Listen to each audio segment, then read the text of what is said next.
Hello,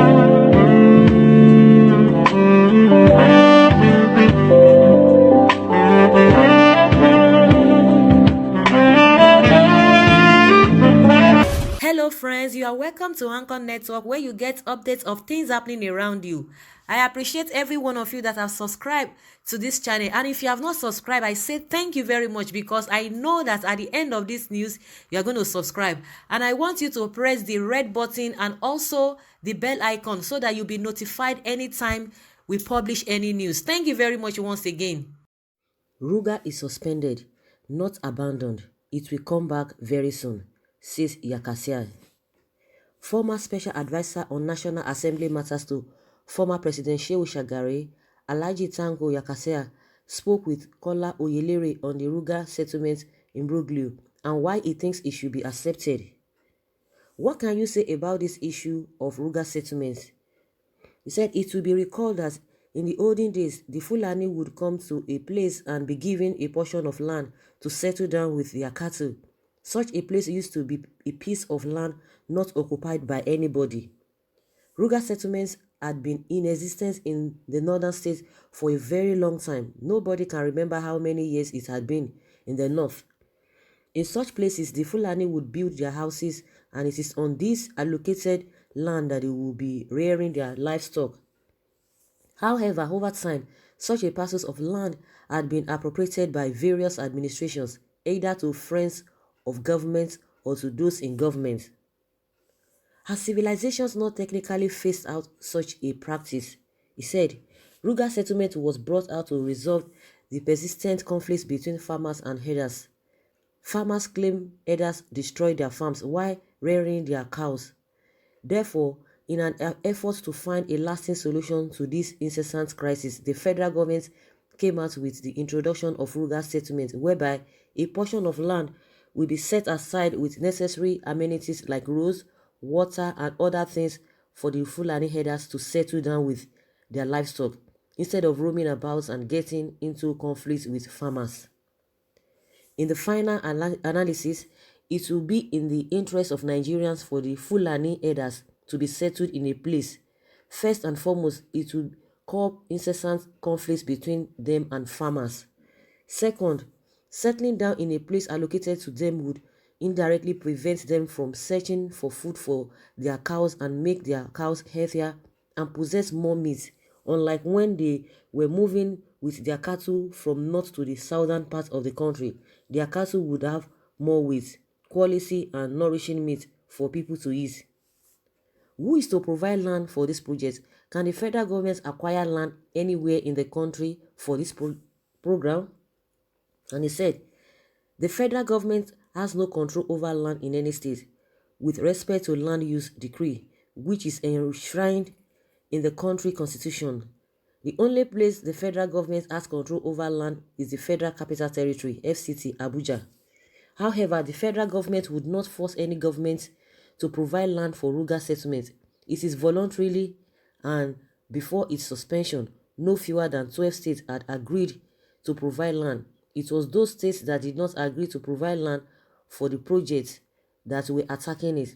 But if you look at the geography of the country, the entire north has about 70% of the total land mass, while the southern part of the country has about 30%. But you must know that not many people in the southwest were against this project.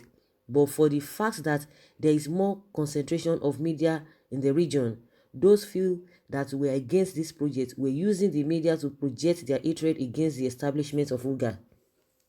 But I would advise the Igbo to have a rethink over their rejection of Ruga settlements, because I rub your back, you rub my back when the need arises. However, anything in Nigeria can be controversial. My problem is this: I have been going through the social media, and to my surprise, most of these attacks on Ruga settlements came from the youth, people in the age bracket of 20 and 30. And my view, as is a general all over the world, is that youth are the leaders of tomorrow. They should be ready at all times to support whatever is capable of moving this country forward. They are supposed to think ahead of people like me who are on the way out. You were trying to say that the Igbo were supposed to back Ruga settlement. Why do you hold that opinion rather? He said people were talking about power shift.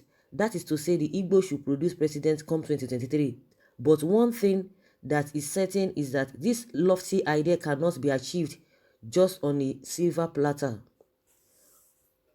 Just on a silver platter.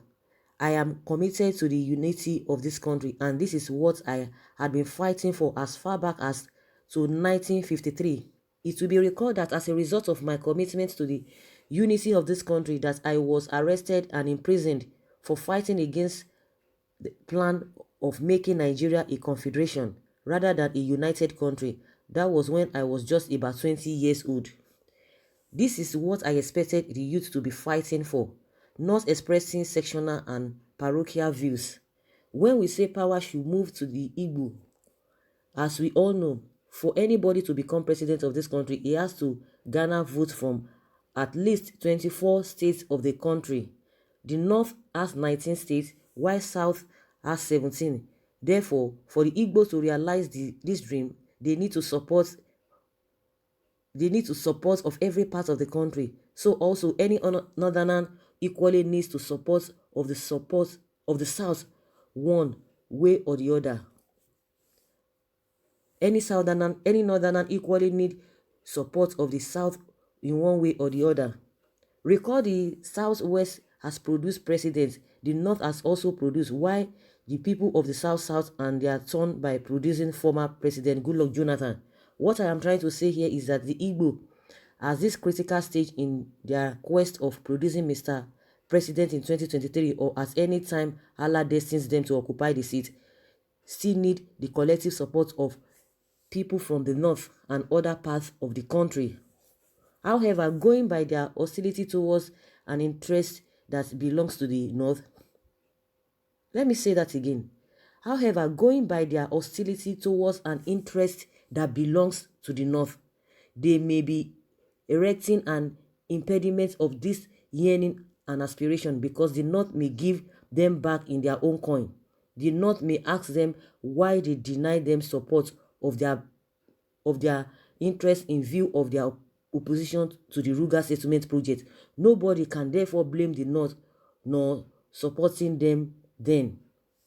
What I am trying to say is that for their people to kick against the establishment of Ruga, which is an interest of the North, there will be a time when the Igbo would equally need the support of the North for an assistance, and they might also not render such an assistance to them because they could tell them, you did not support us when we needed your backing for Ruga settlement.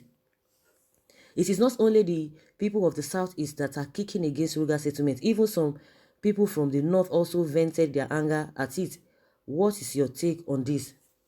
They said, it is true that some parts of the North, like Taraba State, were against it. I was told and even read it that the Taraba State governor said it. I am not saying all that is true, but if it is true, then I think Taraba State governor was not portraying himself as a father of all tribes in the state. I would like to advise the governor over his utterances. They are capable of compounding the persistent tension in the state. This is because Taraba State is a state having equal number of Muslims and Christians. Therefore, there must be equal treatment, and this idea of unnecessary segregation must not be allowed to rear its head again. The Fulani tribe is an indigenous tribe that has been in existence for a long, and for anybody to deny or deprive them their rights is very dangerous and has to be taken seriously. As a governor in Taraba State, it behooves on him not to attach religion and tribal sentiment to the overall development of the state. Therefore, I will advise him to be extra careful when talking on the issue of Ruga settlement, because nobody was forcing any state to accept it.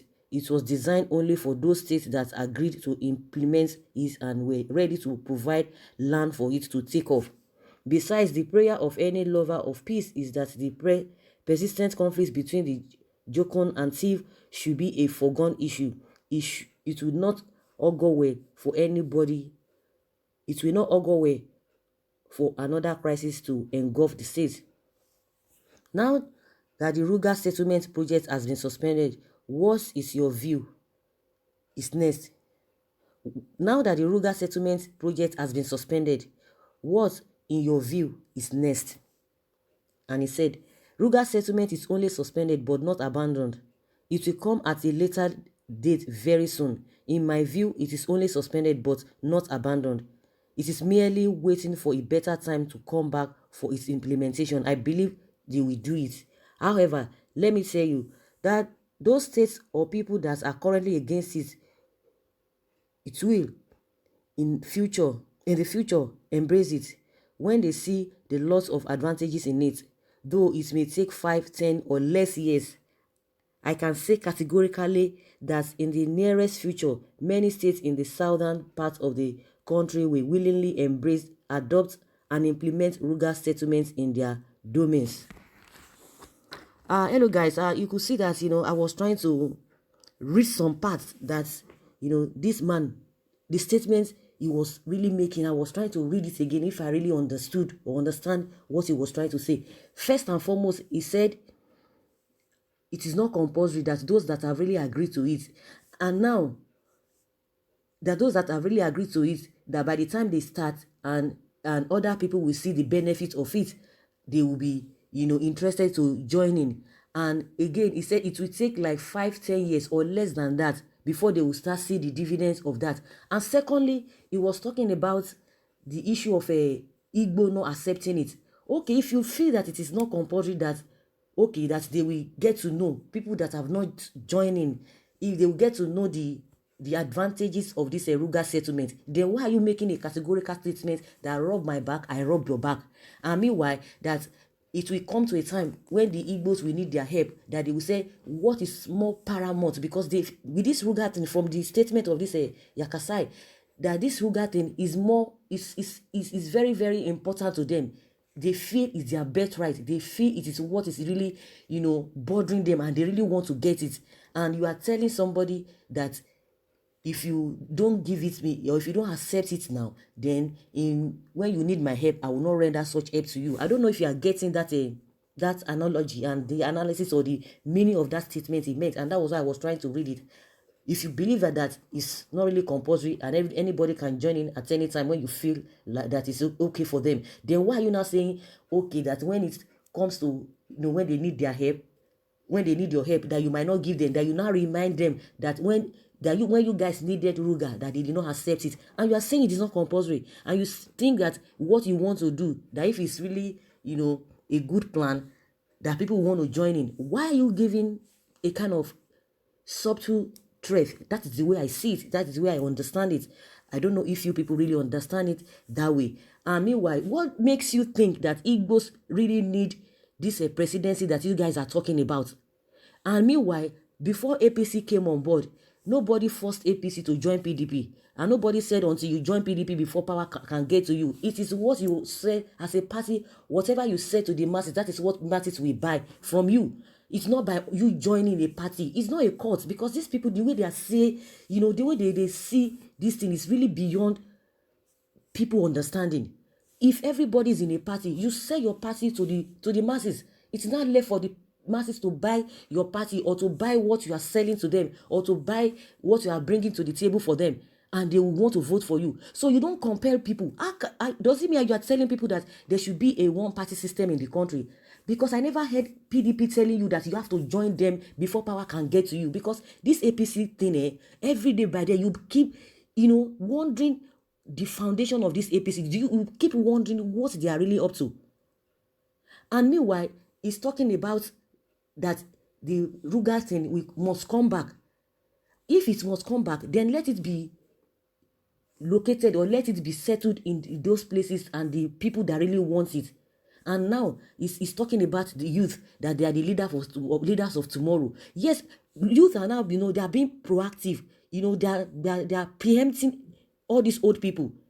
You can't think that the way you guys were thinking in those days, that the youth will continue to think in that direction. You always say youth are the leaders of tomorrow, and it has never come. You guys have been in position, you have been in power for how many, from time immemorial. You are still holding on to power, and you are saying youth are the leaders of tomorrow, and you are saying that from southwest, that they didn't go against it. because now there was a kind of segregation from what he said. He has concluded that it's the rejection is coming from the southeast and is not coming from the southwest, but because of the media, and that's why they are really trying to propagate that message that no Ruga, no Ruga. Who told him? When key people have been coming as just like Gani Adams, Akeredolu of Ondo State, he has come out categorically that they need ranching, that they are not interested, and a lot of governors and the youth, Yoruba youth, have really come out and warned their governors not to embark on this Ruga of a thing. So why are you now saying Europe, the Southwest are not they are not against this Ruga thing, and you want to put it on the Igbos, and you are saying it is not compulsory, and you are saying the time Igbos will need your help, that you are going to retaliate by not helping them because you feel that when the issue of Ruga came up, they did not support you. What is it?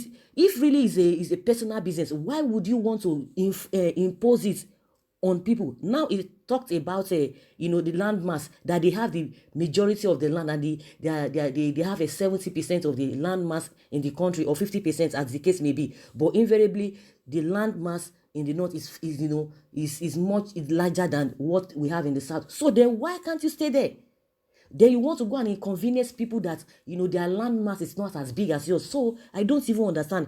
So guys, that's where I'm going to stop this interview that this man had with a journalist. Also, I would like you guys to continue. So maybe some of the things I could not even remember that he made mention, but those are the things that really came to my mind, and I try to really analyze it, because I try to check the tone and the meaning of what he was trying to say. But I've been able to deduce it that these people don't mean well. They don't mean well. Please, guys, put your comments down in the comment section. I would like to hear from you. Thank you very much for always listening. Bye.